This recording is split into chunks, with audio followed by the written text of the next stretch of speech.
Young ছিলাম, ভুল decision নিছি। আমি চাই আবার পরিবারটার সাথে থাকতে। আমি বললাম, ভাই আমিও তো আসলে মিস করতেছি। তো এখান থেকে কথা শুরু আর কি। আমি বললাম, আসসালামু আলাইকুম সবাইকে।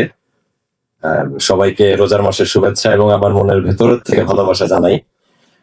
আমি অনেক কথা বলা মানুষ, অনেক দ্রুত অনেক কথা বলার কারণে ইউটিউবার থেকে টিভি অ্যাক্টর এই সেই।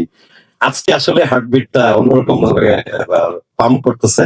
অনেক কথা বলতে ইচ্ছা হচ্ছে কিন্তু বেশি সময় নিতে চাই না। আর এখানে দাঁড়ায় থাকার পেছনে আসলে ফুল ফ্যামিলিটাই তো অবদান আছেই, কিন্তু আমার বন্ধু নেহাল, অফিস টিম আমার তৌসিফ মাহবুব ভাই, তার অনেক বড় অবদান আছে আসলে। উনি শুটিং করতে যখন আসে 5 মাস আগে জয়েন করে, শুটিং চলা অবস্থায় আমাকে হোয়াটসঅ্যাপে নক দেয় যে মিস ইউ ভাই, কই আপনি? আমরা দুজনই সমবয়সী, দুজন দুজনকে ভাই ডাকি, আপনি করে বলি, আরেক ভালোবাসা এটা। আমি বললাম, ভাই আমিও তো আসলে মিস করতেছি। তো এখান থেকে কথা শুরু আর কি। আমি বললাম যে ইয়াং ছিলাম, ভুল ডিসিশন নিছি। আমি চাই আবার পরিবারটার সাথে থাকতে। অমির সাথে কথা বলা দেন। তো ভাইয়া থ্যাংক ইউ। আর অমি ভাইকে তো অবশ্যই থ্যাঙ্কস। বুকে জড়া ধরার পরে আসলে মানে মনে হচ্ছে যে এই পরিবারে তো ছিলাম, কেন যে দূরে ছিলাম। হারায় যাওয়া সন্তানটা তার পরিবারকে আরো বেশি মিস করে, কারণ সে তো 5 জনকে মিস করতেছে আসলে।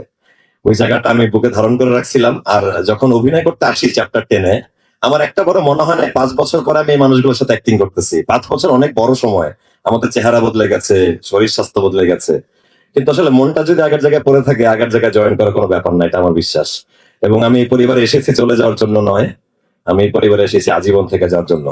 ইনশাআল্লাহ থাকবো।